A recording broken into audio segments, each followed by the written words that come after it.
For this last video on making graphics in Matlab, we're going to do something a little bit more fun. We're going to solve a puzzle or a problem, not really a puzzle, a problem that used to appear in Sunday newspapers. And it's basically a problem of geometry, but in the end it boils down to a problem of numerical methods. And it's a problem I got from a book by Foreman Acton. This is the book over here. And the title of the book is Numerical Methods That Work. But what's interesting is if you put a piece of paper on top and you run your pencil over it, the title of the book will show up.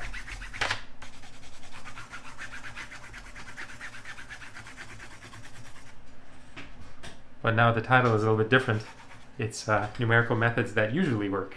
So it's actually embossed, and maybe you can see it barely under the book. In any event, the problem shows up right at it's a very old copy.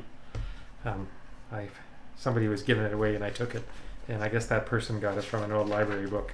It's falling apart. But the problem shows up right at the beginning. And it's called the railroad problem. So it's a famous problem. And the setup is the following: is you have a 1 mile railroad track, and then somebody sneaks in the night and extends the length of the rail by 1 foot. So the new length is 1 mile by 1 foot, and what happens to the rail, instead of being flat on the ground, it buckles up and forms the arc of a circle.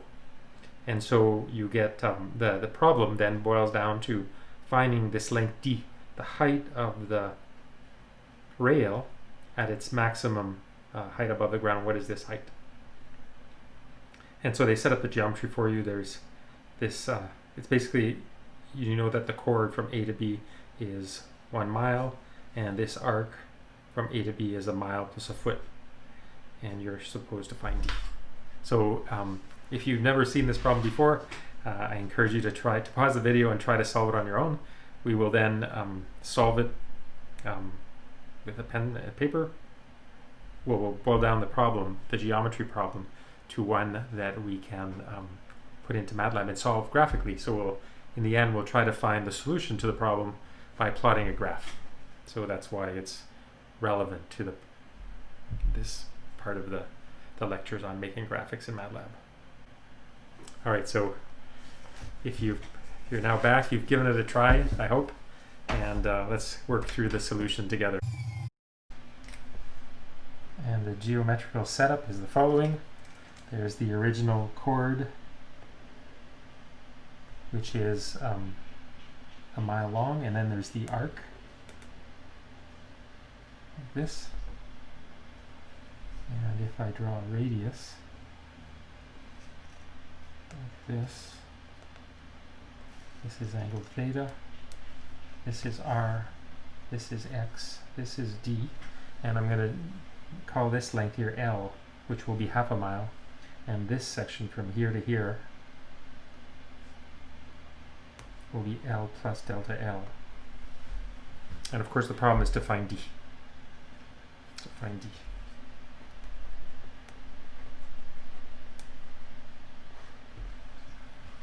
So let's write down the constraints, some things that we know, some constraints.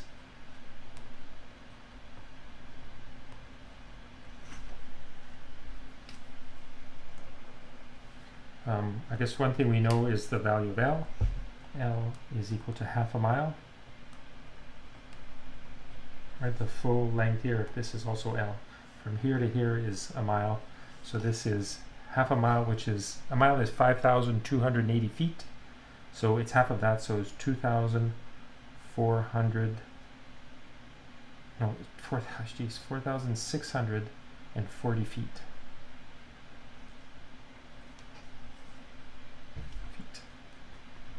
And delta L is half of the foot, so that's ½ a foot. And we also know, another constraint we know is that the length of this arc is r times theta. So r times theta is equal to L plus delta L. And this here is a 90-degree triangle, this one here. So we know that r squared is equal to x squared plus L squared, using Pythagoras' theorem. And finally, we also know that r is equal to x plus d. So r is also equal to x plus d.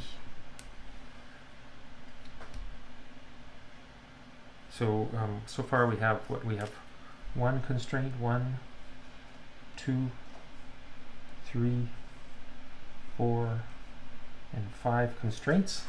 If we write down the number of unknowns, well, there's well, some of them are known, but they're variables, I guess. We have L, delta L, R, theta, X, and D. So we have 6, right? 1, 2, 3, 4, 5, 6. And so we have only 5 constraints, so we need one more. And I guess one we could pick, the 6th one.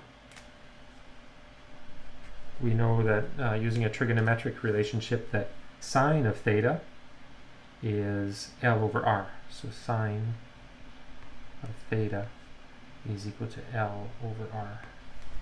And sine is opposite over hypotenuse. So now we have 6 constraints and 6 unknowns, so we should be able to solve. And one thing we can do is, if we divide equation 6 by theta, we get, so if I take equation 6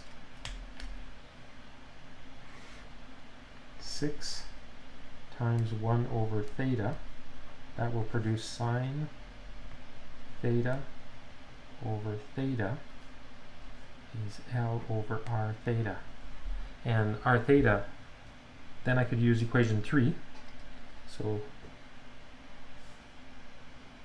and 3 gives me, I could eliminate r theta for L plus delta L. And then I have sine theta over theta is equal to L over L plus delta L. And the nice thing about this relationship is that now L, the value of L is already known. It's 2,640 feet. The value of delta L is known. It's half a foot. And the only unknown is theta. So from here we can solve for theta. So that's the part we're going to do numerically. Once we have theta, then we can go back to 3 and solve for r. And then we can use 4 and 5 to rearrange them to solve for d. So before we solve for this one, let's do the next step. Assuming we have a solution for theta. So if we do have a solution for theta, then, okay, so I guess this step 1, and I'll call this equation here.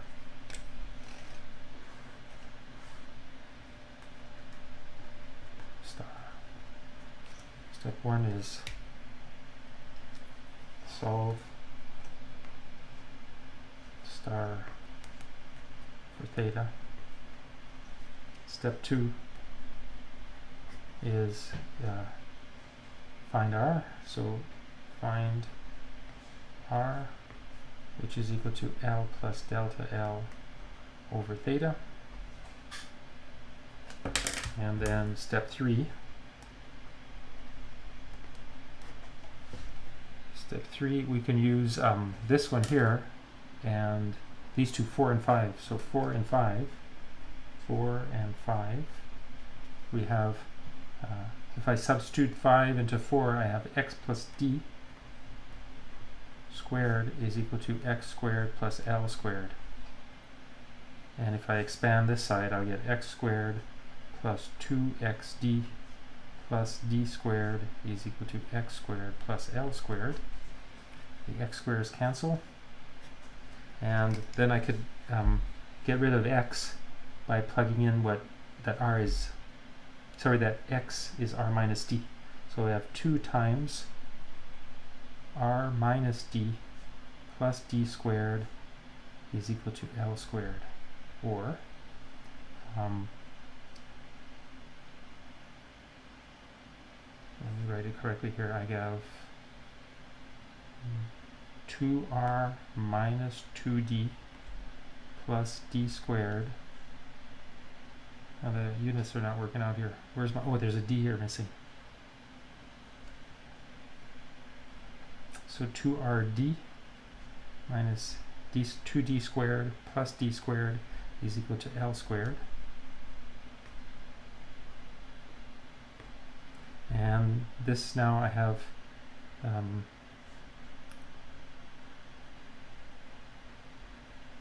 2rd is equal to L squared minus d squared. Because, right, minus 2d squared plus d squared, oh, plus, this is a plus. And this is 2rd. So one last step is that a first approximation for d is equal to L squared plus d squared divided by 2r. And now on this side, so I'm going to try to solve this equation. It's a quadratic equation in d, but d is much smaller than L squared, so as a first guess, it will be reasonable to just ignore d squared and just get d is equal to L squared over 2r as a first approximation. Okay, so the important part then is to go back and solve this equation over here. So let's do that in Matlab. So I'll show you how to do this. So we'll do it right at the prompt. So the first thing is I'll define an inline function, f of theta. So f is going to be a function of theta. Oh, I guess, no, the first thing is let me define L, and delta L are known. So let me plug in values for L and delta L. So L is half of a mile, which is 5,280 divided by 2 feet. So 2640, so I got that division by 2 correct. And then delta L is 0.5, it's half a foot. And then I'll define a function f of theta. So this little at symbol says that f is going to be a function, and it will be a function of theta, and then you can define the actual function right after the at sign. Theta minus L divided by L plus dl. So this now is my inline function, and the way I can solve for theta is I can simply plot the function f for a bunch of values of theta and find out where f crosses the x-axis, where is it 0, and then I can just read it off the graph. So this is the graphical method of solving an equation which otherwise would be kind of difficult to solve, right? It's some transcendental equation. So let's do this plot. So I'm going to pick a bunch of values of theta. Theta is equal to 0 by steps of 0.001 up to, let's say, 0.1. This, remember, theta is in radians. So now if I plot theta and f of theta, I get this graph. Let me put the grid on. Set GCA font size 16 so you can see, and grid on. All right, so we can see here the graph is decreasing, and then we get the 0 crossing somewhere around here at around 0.03.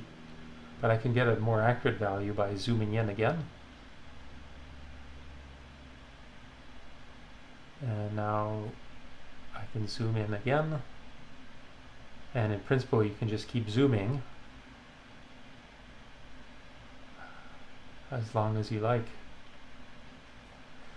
So how accurate the answer will be, well, it'll depend on what the spacing is you used to generate the theta. So here I have spacings of 1 part in 10,000. So maybe I'll zoom in one more time here so that the digits stop changing.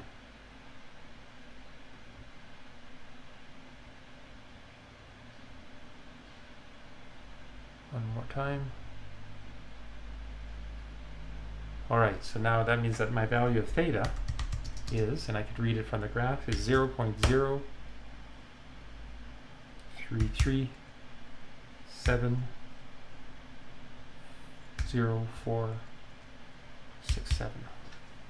0.0337047, yeah.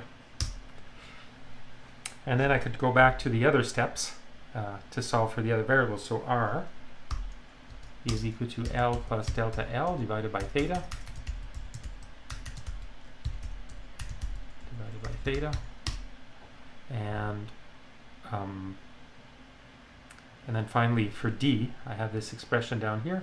So d is equal to L squared plus d squared. I don't know what d is, so but I know that d is quite small compared to L, right?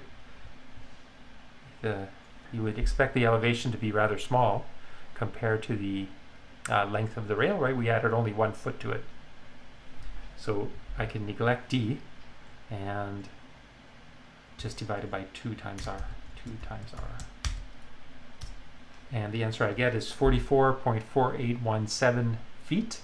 So most people are quite surprised. I was surprised also that it's so high. I mean, you're just adding 1 foot over a rail, which is a mile long, and 44 feet seems very high compared to my height, right? And it's most people are surprised by the value of the answer. After this, I'm going to show you a way where you could try to estimate the value to get a good order of magnitude answer with much less work.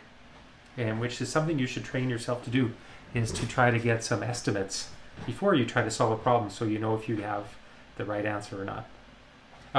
So this is the answer I have so far, but remember I neglected the d squared over here. This d squared down here was not included. Right, I neglected this d squared. So let's do a second approximation and this time include it. So now that I have a first estimate of d, I can put it back in. So d is equal to, and then I'll just add the plus d squared. Plus d hat 2. And now I get 44.49 if I do it again, and it seems to have converged and no more changes. So this approximate answer I got here, by just reading it off the graph, is suggests that I have like 44.5 feet. But the original problem in Acton's book stipulates that we should get the answer accurate to 4 correct significant digits, and it's not clear if that's true in this case. So we're going to try to solve it again using another method to get a more accurate answer. And Matlab has a function called f0, help f0, and f0 will find the roots of a function. The roots, or the zeros, I guess. Yeah, the roots I think is for a polynomial. And the call is very simple. You just call f0, you put the name of the function, and then you put in the initial guess at the solution. So this time we'll resolve for theta is equal to f0, and I'm going to put in my function, which is f, and my initial guess, I can put in what I've already solved, or just put in a number close, 0.03. And I get 0.0337, and then I can go back and solve for r, and then for d, and iterate a few times, and now I get 44.4985, which is slightly different than the answer I had before, right? If you remember what I had before was, what did I have before I did the f0?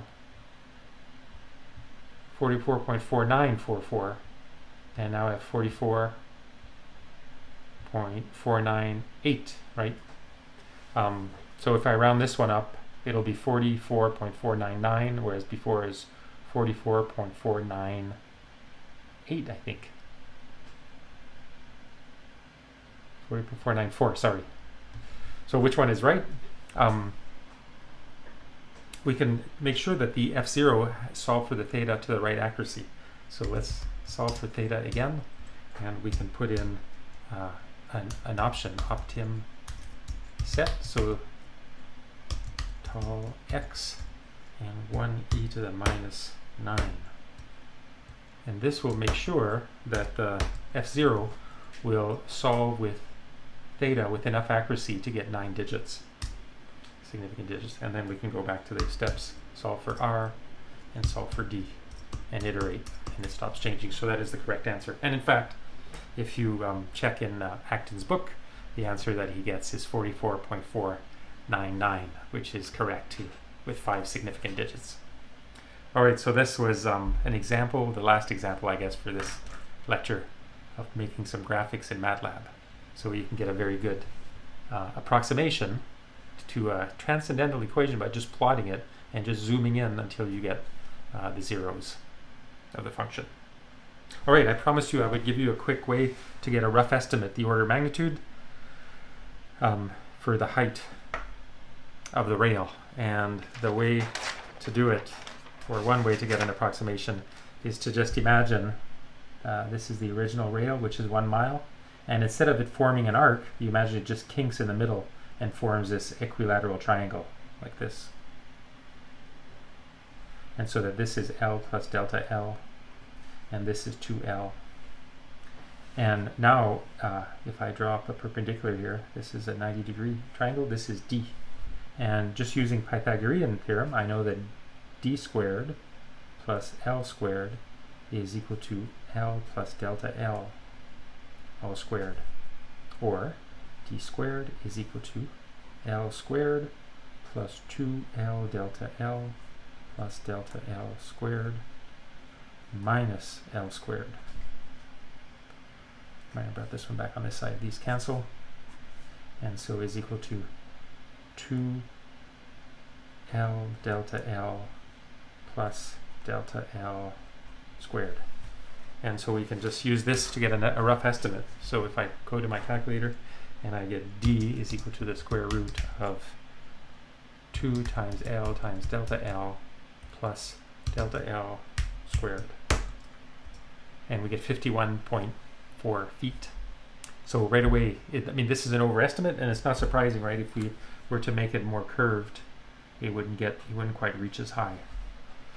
But it gives us the order of magnitude around 50 feet, which should convince us, I guess, that 44 feet is not unreasonable. All right, so this is the end of this first set of lectures on making graphics in Matlab.